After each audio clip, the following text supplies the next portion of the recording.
Welcome to the sugar house here at Malabar Farm, and this is where the evaporator is, where we make maple syrup out of the sap that comes out of the maple trees. And we have about 900 taps, and out in the woods they're collecting the sap with the tractor and bringing it in, and it goes in the big tank that's outside up on the platform.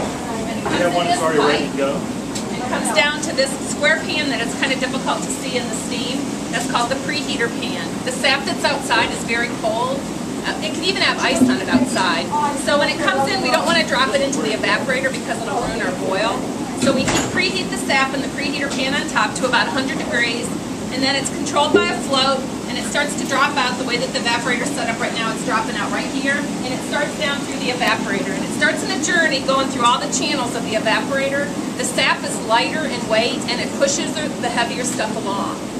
And in this back pan, the flute pan, the bottom of the evaporator has channels on it that go down about this far, so the bottom goes down and back up and down, and that creates more surface area so that there's a real good boil in this back part.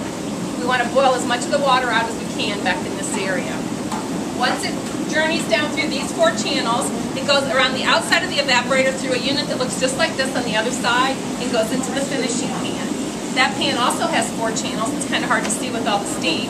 But the channels are flat bottomed back there, and that's where we're starting to get a lot of sugar content. We don't want it to burn, so it's got a flat bottom. We don't want the heat that we have at this end.